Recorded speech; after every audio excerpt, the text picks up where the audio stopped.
إلى روحه خصوصا إلى روحي بلاد المبي بلاد النبي عبد العزيز وأمي وإلى روحتي أمي مؤمنة.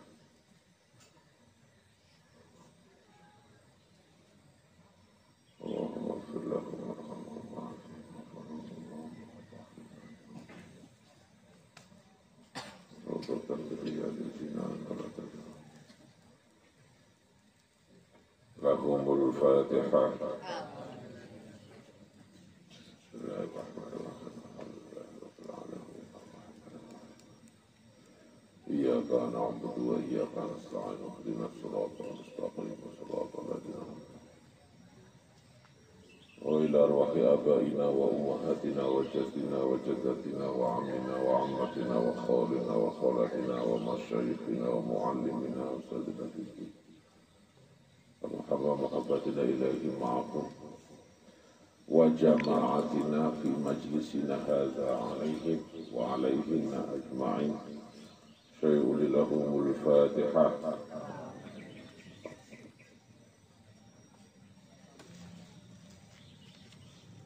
نعبد وإياك نستعين اهدنا صراط الذين أنعمت عليهم غير المغضوب.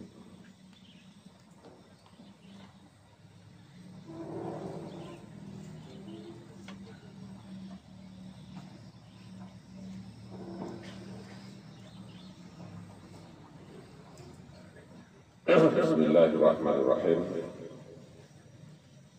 بسم الله الرحمن الرحيم. فصل في ماهية العلم والفقه وفضله. Fasal yang pertama ini. Faslun utawi iki fasal fi mahiyatil ilmi ing dalem mertelaaken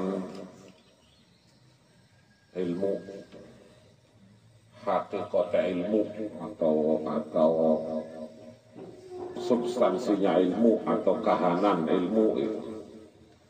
Atau bisa terserah kamu bahasa kira-kira. Yang penting kamu paham aja, ngerti.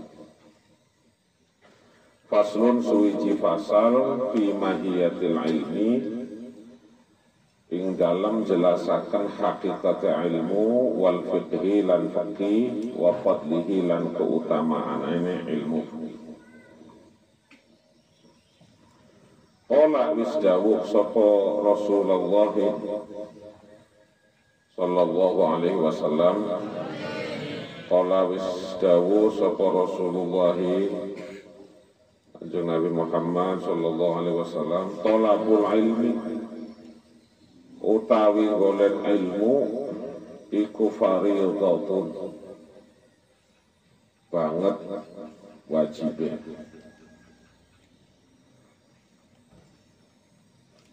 Ala kulli muslimin ing atase saban-saban wong Islam lanang wa muslimatin lan Islam wadon.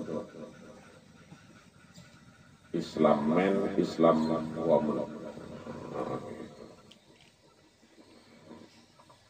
I'lam ngerti ya sira bi annahu kelawan setuhune golek ilmu iku la yuftaradu ora den wajibaken ala kulli muslimin ing atase saban-saban wong Islam lanang wa muslimatin lan Islam wadon apa talabul ilmi golek ilmu golek talabu kulli ilmin golek sekabehane ilmu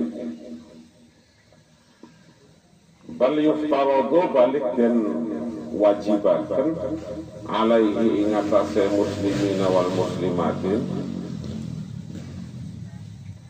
apa talabu ilmil hali apa talabu golek ilmul hali ilmu kang arep den lakoni kama yuqalu kaya barang kang den ucapaken afdhalul ilmi utama-utamane ilmu iku ilmul hali utawi utama-utamaane ilmu iku ilmul hali ilmu kang arep den lakoni, wa afdhalul amali lan utawi utama-utamane penggawean iku hifdzul hali ngerso tingkah laku, menjaga etika atau profesional. Kalau saya mengartikan dengan arti bebas, itu hifdzul hali itu profesional.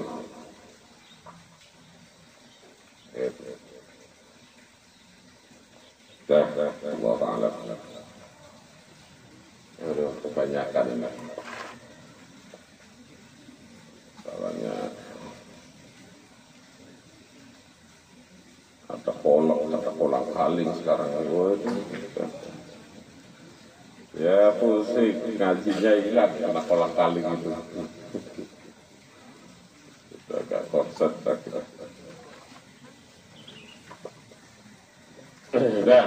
Kita mencoba untuk menjelaskan pasal per pasal dari apa yang kita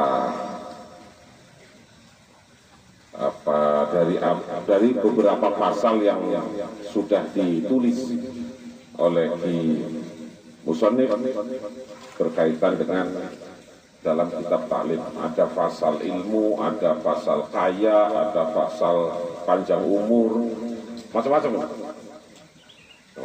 Kalau kamu ngaji taklimnya tidak ngantuk, insya Allah selesai mondok sugih begitu. Ya kan, cari kiai melarat gitu ya susah. Karena kiai tahu kuncinya. Sugihnya di sini kan ada bima yajlibu rizqa wa ma yamna'uhu. Pasal menjelaskan tentang bagaimana caranya menarik rezeki wa ma yamna'uhu dan mencegah rezeki. Enggak mau saya. Ada itu pasalnya. Nah, itu kan luar biasa ya. Dari pasal yang pertama kita akan menjelaskan tentang hakikat substansinya ilmu. Apa ilmu itu, konsekuensinya seperti apa, terus kemudian peranan kita dengan ilmu. Sebab kalau di mana-mana orang mengatakan semua umat Islam, laki-laki, perempuan wajib mencari ilmu. Pertanyaannya, terus yang dicari ilmu apa dulu? Pertanyaan pertama, yang dicari ilmu apa dulu? Yang kedua, semua ilmu apakah wajib dicari? Hukumnya apa? Kalau wajib berarti kalau tidak mencari dosa. Ilmu kan banyak. Ilmu agama, ilmu tentang sholat, ilmu tentang tauhid, macam-macam. Ilmu tentang ekonomi, ilmu tentang astronomi, ilmu tentang geologi, ilmu tentang perbengkelan, ilmu tentang pembangunan, apa semua wajib dicari. Kalau tidak wajib dicari, terus mana dulu yang wajib? Ini kan harus dijelaskan ini. Jangan bisa dalil tapi nggak bisa jelaskan, ini yang kacau. Kalau di sekolah-sekolah biasanya guru-guru itu kan terus dalil thalabul ilmi fardhatun ala kulli muslimin wal muslimatin gitu. Bahwa setiap manusia Islam, laki-laki perempuan wajib mencari ilmu. Gurunya ditanya, ilmu apa yang wajib dicari, Bu? Pak Guru, ilmu apa yang wajib dicari? Apa semuanya? Oh ya enggak, kalau enggak apa dulu? Mana dulu? Apa kalau semuanya? Ya semua wajib dicari. Ya kalau semua kan banyak. Yang didahulukan itu mana? Nah gitu. Terus kalau tidak mendapatkan semuanya, orang saya sendiri kan nggak bisa matematika misalnya. Apa dosa apa enggak? Saya nggak bisa musik misalnya. Kamu yang bisa matematika tapi nggak bisa dongeng kayak saya misalnya kan. Jadi kan masing-masing punya kelebihan, punya kekurangan. Ilmu Allah kan banyak sekali. Apakah kemudian semua wajib dicari atau tidak? Ini pasal ini akan menjelaskan tentang persoalan itu. Persoalan tadi. Qala Rasulullah sallallahu alaihi wasallam. wis dawuh dalam satu hadis Kanjeng Nabi Muhammad ngandika talabul ilmi fariidhatun, banget wajibe mencari ilmu ala kulli muslimina wal muslimat. Penjelasannya, i'lam, tahukah kamu? I'lam, tahukah kamu bi annahu la yuftaradu ala kulli muslimin. Sesungguhnya tidak semua diwajibkan bagi laki-laki, Islam laki-laki, Islam perempuan, apa yang tidak diwajibkan, talabu kulli ilmin, mencari semua ilmu, tidak wajib. Maka kemudian ada pembagian, ada yang fardu ain, ada yang fardu kifayah. Itu ada pembagian yang fardu ain, ada yang fardu kifayah. Yang fardu ain ya harus, yang fardu kifayah ya fardu kifayah. Kalau sudah misalnya kayak semacam ilmu kedokteran, ya tidak semuanya harus jadi dokter kan, fardu kifayah itu. Kalau sudah ada dokter 1-2 ya sudah cukup. Kamu mau jadi dokter lagi ya silahkan, mau enggak ya enggak apa-apa. Tapi kalau semua satu desa dokter semua, terus gimana caranya? Kan ya repot karena dokter semua. Itu. Jadi yang sebagian lah, celakanya sekarang fardu ain, fardu kifayah, mana yang ainnya, mana yang kifayahnya orang juga nggak ngerti, nggak jelas. Yang didahulukan tuh yang mana? Wah, kamu nggak bisa diajak ngaji serius ini. Ini ngaji begini di serius, tapi nggak. Ini nanti teruskan dongeng nanti siapa? Jabrik. Jabrik itu aduh bahaya Jabrik itu. Dan kamu anak cucunya Jabrik salah satunya, buyut moyangmu itu adalah Jabrik. Udah.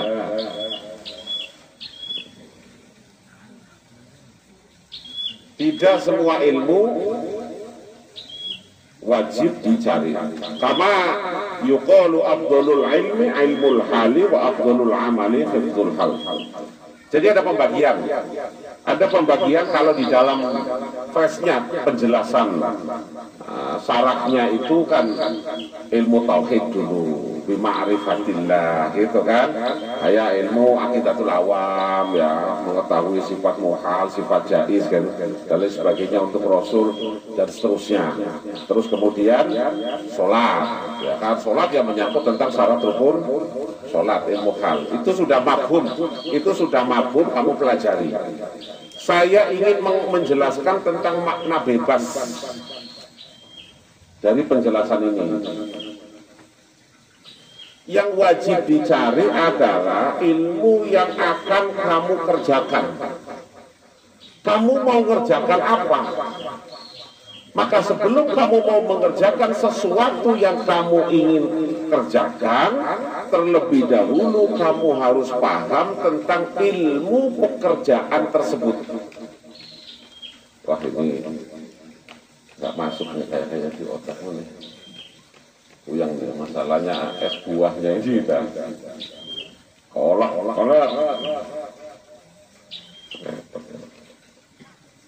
Jadi pekerjaan, ilmu hal itu begitu. Kalau kamu mau masak, sebelum kamu masak, maka pastikan kamu sudah ngerti ilmunya masak.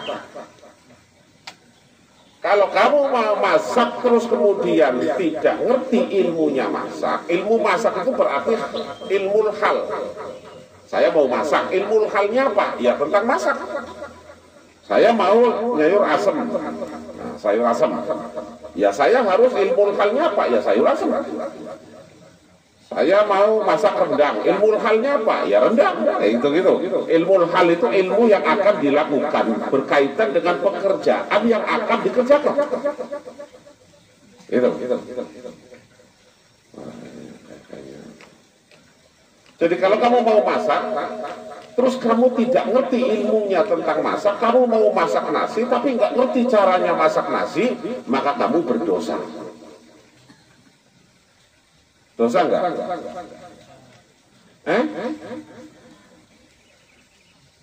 Dosa enggak? Jawabmu bingung. Kamu mau masak nasi, ya? Nih, dengerin. Terus dijawab, tenang aja, nggak apa-apa. Kita merdeka, kita kan demokratis, nggak apa-apa. Kita mau masak nasi. Terus kamu nggak ngerti ilmu tentang caranya masak nasi. Terus kamu paksa masak nasi. Kamu berdosa nggak? Berdosa. Masa. Kamu nggak tahu caranya masak nasi, tapi kamu tetap maksa masak nasi. Dosa nggak? Hah? Bingung kamu jawabnya? Dosa nggak? Ya berdosa. Dosanya apa? Nanti nasimu gosong. Kan dosa itu kan sebuah akibat, sebuah hukuman dari sebuah kesalahan seseorang. Dosa itu kan filosofis pengertiannya. Jadi kesalahan, orang melakukan sebuah tindak kesalahan, kemudian dia menanggung akibat dari kesalahannya itu, maka itu disebut dosa. Ya, awas kamu sedikit agak, nanti jangan dibilang saya liberal gitu ya kan. Sekarang itu kan gampang orang mengklaim begitu. Nah, ini berdosa karena kamu tidak ngerti ilmu tentang masak nasi, tapi kamu memaksakan diri masak nasi tanpa ilmu. Berasnya 2 liter, tapi airnya 1 cangkir. Dimasak 3 jam, gosong semua. Kan nggak ngerti ilmunya. Akhirnya apa? Kamu berdosa. Dosanya apa ya? Gagal masaknya. Apa yang terjadi? Rugi, berasnya gosong, nggak bisa dimakan. Pancimu rusak, kan gitu, rusak. Maka sebelum kamu masak nasi, maka pastikan kamu ngerti tentang ilmu masak nasi. Ilmu tentang masak nasi itulah yang dikatakan ilmul hal.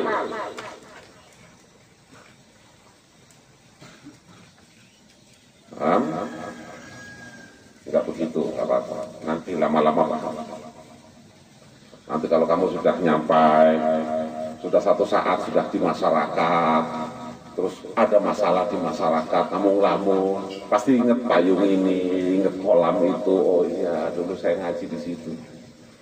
Dulu ceritanya itu sebelum cerita Jabrik. Itu cerita ilmu hal, inget. Nah setelah inget, nah itu laduni itu, kalau begitu sudah laduni. Di atas ilmu hikmah itu laduni itu. Nah, ini ilmu hal apa saja. Kamu mau sholat ya harus tahu ilmunya sholat. Kalau tidak tahu ilmunya sholat ya sholatnya berdosa. Ya sholatnya dosa. Gitu itu nggak bisa. Makanya dalam satu kitab yang itu Ki Musonif itu mengatakan begini, yajibu alaika salikur raghibu fi ma yusiluka ila ridallahi wa rasulih an tata'allama ilma yusakhir ta'ataka wa ibadatak bi wudu'in wa sholatin wa saumin wa zakatin wa hajjin wa ghairiha wa muamalatun 'alal wifqi syari'ah idzil 'amalu wa kamu tambah blenger pisan itu. Tambah puyeng itu ilmu hal. Jadi apapun yang akan kamu kerjakan, pastikan kamu tahu ilmunya. Apa? Izil amalu bi ghairi ilmin batin. Sebuah pekerjaan tanpa ilmu itu rusak. Kalau ada orang tidak punya ilmu, tapi misalnya kamu nggak pernah masak, tidak tahu ilmunya masak, tapi masakmu ternyata enak. Masakmu ternyata enak. Kenapa itu? Itu masak kebetulan. Ya kan? Kebetulan enak. Coba diulangi lagi 2 kali, pasti nggak enak. Tidak ada di setiap ibadah apapun ada rukunnya adalah niat. Rukun. Kamu mau wudhu harus niat wudhu. Kamu mau sholat harus niat sholat. Puasa niat. Nah sekarang orang yang tidak ngerti bisa niat nggak? Tidak bisa. Niat itu harus didasari oleh pengertian. Kamu mau kemana? Ke ujung. Tahu ujung batu? Tahu. Sana. Berarti dia sudah berniat ke ujung. Kenapa? Karena dia tahu ujung batu. Tapi bilang, kamu mau kemana? Mau ke Pekanbaru. Lu kok ke sana? Kamu tahu Pekanbaru? Nggak tahu. Nggak kan? Kira-kira niat nggak orang itu? Nggak ada niat. Maka orang yang tidak tahu mustahil ada niat. Itu poin penting itu. Saya nggak tahu kamu paham atau bukan semester. Tapi satu saat saya yakin pengajian saya itu akan diingat sama kamu. Dah, ini Jabrik sampai di mana tadi kemarin Jabrik tuh? Oh bambu. Aduh ya Allah. Nah, satu lagi. Wa afdhalul amali hifdzul hal. Hifdzul hal. Nah, ini. Padahal kita yang punya metodologi ini. Wa afdhalul amali hifdzul hal. Sebaik-baiknya pekerjaan adalah menjaga etika pada pekerjaan tersebut.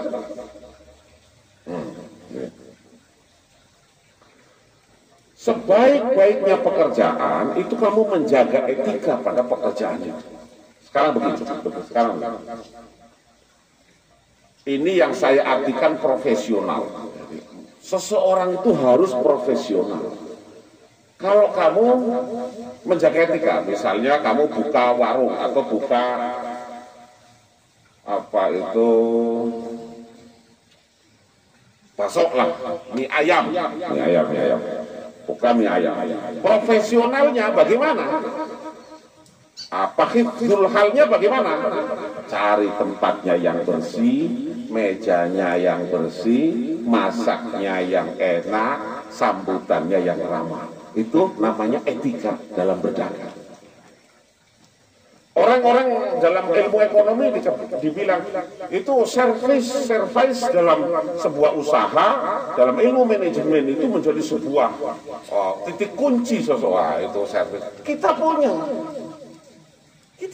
bahwa setiap usaha atau setiap pekerjaan apapun itu, maka hal yang kamu harus kerjakan adalah hifdzul hal, menjaga etika pada pekerjaan.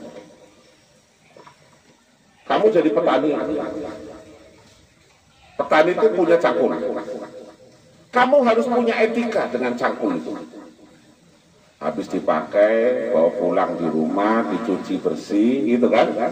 Dicuci bersih, ditaruh di tempat yang ditaruh di tempatnya.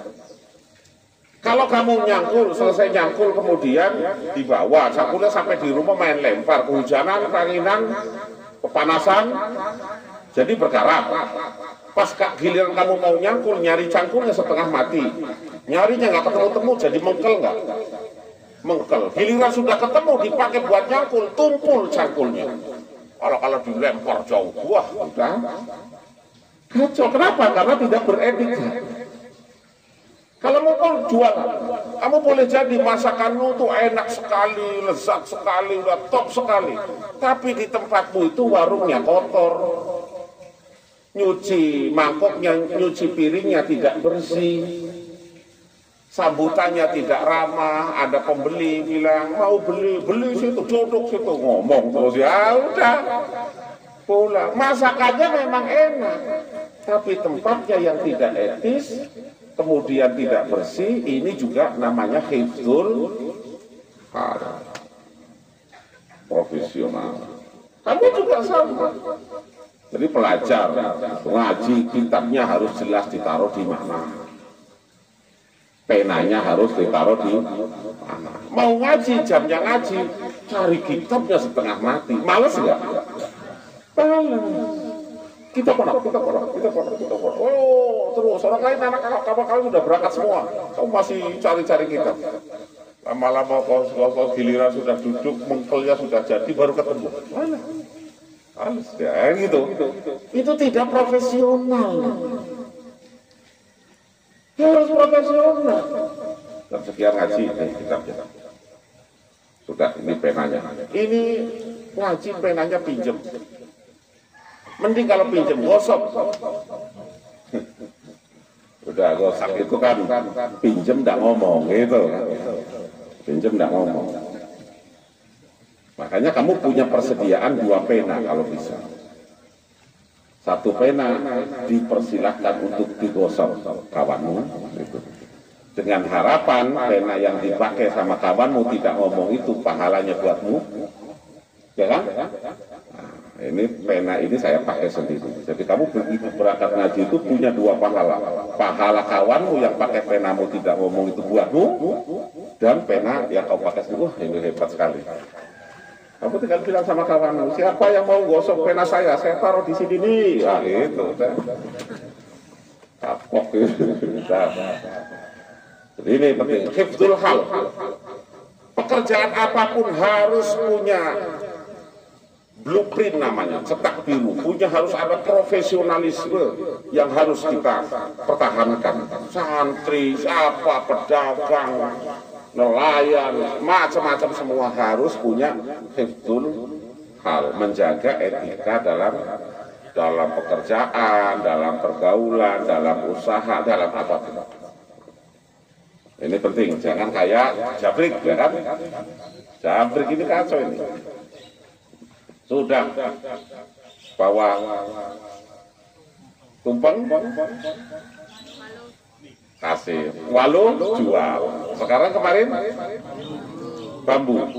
bambunya dijual juga. Wah, sampai di rumah itu bilang sama istrinya, tadi saya tuh dibawain jam bambu sama Nabi Sulaiman. Loh, iya. Nah, terus mana bambunya? Gitu, biasa kan istrinya biasa. Mana bambunya? Ya itu memang kalau jam itu ya sampai di jalan itu dibeli orang bangunan. Loh, kalau jalan yang biasa itu kan gak ada orang bangunan situ. Iya, saya lewat jalan sana mutar. Karena ada orang bangunan, si Fulan, Jabriknya kenal. Udah, terus beli berapa itu? Ya dibeli mahal gitu ya sudah. Pagi hari, Jabrik berangkat lagi, dilihat sama Nabi Sulaiman masih pakai sepeda order. Nabi Sulaiman berpikir itu Jabrik itu sudah pakai Innova itu, pakai Fortuner, orang udah. Ini Jabrik gimana? Tanya, Brik, gimana bambunya? Kamu sudah sampai ke rumah belum? Sudah dipotong-potong buat masak belum? Aduh, Nabi Sulaiman. Sampai di jalan itu ada orang bangunan cerita begitu. Tapi mahal loh, pulau sate mahal ya sudah, nggak apa-apa. Sini. Akhirnya Jabrik dipanggil suruh duduk depan Nabi Sulaiman. Baru Nabi Sulaiman cerita, Jabrik, kamu dengar baik-baik ya. Saya ini kan kaya raya. Masa punya pembantu kok miskin kayak kamu?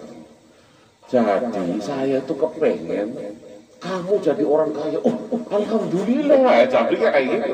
Alhamdulillah. Ya jangan alhamdulillah dulu. Itu dulu waktu tumpeng itu yang kamu bawa itu isi tumpengnya itu isinya emas, berlian, intan itu banyak sekali itu. Jabrik kaget. Nabi Sulaiman nggak ngomong gitu Jabriknya. Mulai marah dia balik lah. Nggak ngomong, coba kalau ngomong. Nggak saya kasihkan loh. Kalau saya ngomong berarti saya nggak menguji nasib orang. Siapa tahu memang Allah punya ketetapan yang lain. Kan gitu.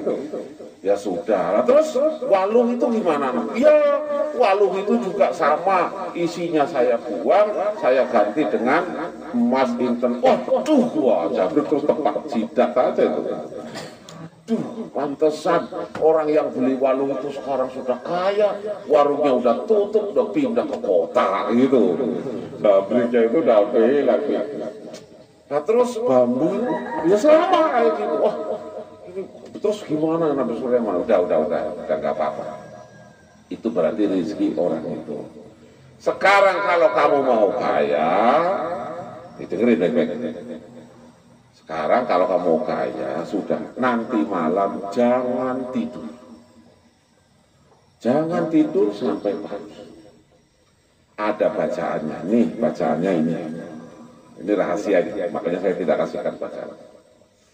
Ini bacaannya ini, nanti malam jangan tidur. Insya Allah besok pagi nanti kamu akan jadi orang kaya. Oh, senang Jabir. Ya pun, siap. Oh. Sudah sekarang kamu pulang saja, sampaikan sama istrimu di rumah. Nanti malam jangan tidur. Siap. Udah. Pulang, Jabir langsung siang-siang udah pulang.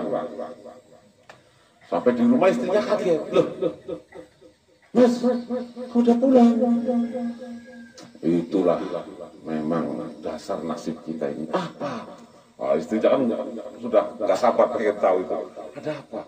Ya tumpeng yang dikasih Nabi Sulaiman itu ternyata isinya itu emas inten. Perempuan kan begitu kalau sudah dengar inten itu histeris, kok bisa begitu gitu.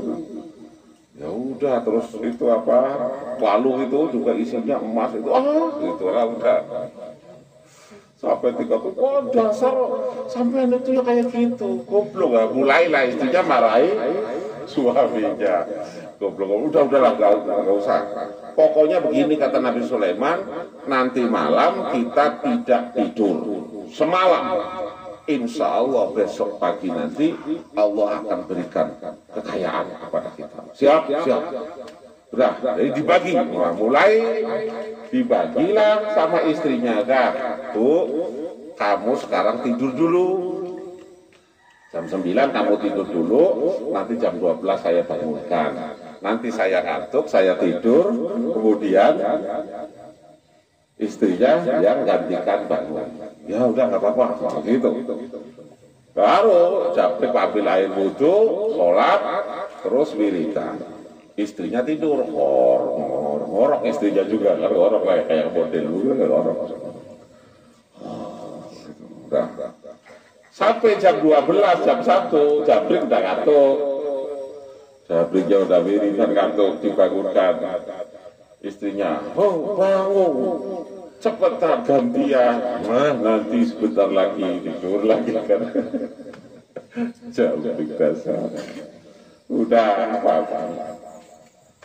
Akhirnya dua-duanya tidur. Aduh, istrinya sampai ditarik-tarik sama Jabir itu, ditarik didudukan. Udah cepetan kamu bangun, saya yang tidur. Udah nggak tahan. Tidur istrinya itu kan, lama-lama Jabirnya tidur, istrinya tidur lagi. Jam 3 malam Nabi Sulaiman mengutus para jinnya. Nih kamu bawa ini karung ini, ada karung nih, kamu bawa. Antar kemana Nabi Sulaiman? Pokoknya diantar saja ke rumah blok sana, kayak gitu. Kira-kira alamatnya sana, di perempatan sana ada rumah nomor 3. Kamu lihat ada orang lagi wirid, lagi melek di situ, lagi wirid baca ini. Uang itu kamu kasihkan ke dia. Siap? Oh ya, jin siap. Berangkat jinnya ke sana. Sampai sana dilihat nomor rumah 1, 2, 3 ini dilihat. Ada orang wirid sini. Jabir. Ini kan itu nenek koyang itu, ampun saya itu Jabir. Dilihat nggak ada wirid. Sampai jin itu bingung. Gimana ini? Balik lagi kita coba. Jalan. Barangkali salah alamatnya. Kata Nabi Sulaiman itu, nanti saya jalan sampai di perempatan belok kiri, hitung 1, 2, 3 rumah, ke 4 rumahnya, terus dilihat ada orang lagi wiridan. Baru dilihat situ, ada wiridan, kasih, ya, berapa? Hitung 1, 2, 3. Dilihat, ada orang wiridan, ngorok semua. Ya udah bingung Sulaiman, akhirnya kan uangnya itulah ditaruh di bawah pohon besar. Nah, sekarang kemudian orang banyak muja-muja pohon-pohon dan lain sebagainya mencari kekayaan. Itu sebetulnya kekayaan yang harusnya diterima oleh Jabrik. Cuman tidur. Kamu kan kalau begitu, kalau wiridan tidur. Kalau sudah selesai wiridan melek lagi. Giliran ngaji, ngantuk, selesai ngaji, pulang sampai ke pondok, itu melek lagi tuh, 2 jam, 3 jam lagi udah seger lagi tuh. Nah itu, Jabrik itu modelnya begitu, Jabrik itu. Itu. Ingat-ingat itu, ini dongeng bebas. Ini dongeng bebas, jadi segala sesuatu yang sudah terjadi di bumi ini itu semua telah ditetapkan oleh Allah Subhanahu wa Ta'ala. Mau kamu carikan dengan cara apapun, tapi kita sebagai manusia tetap wajib berikhtiar. Wallahu a'lam bishawab. Assalamualaikum warahmatullahi wabarakatuh.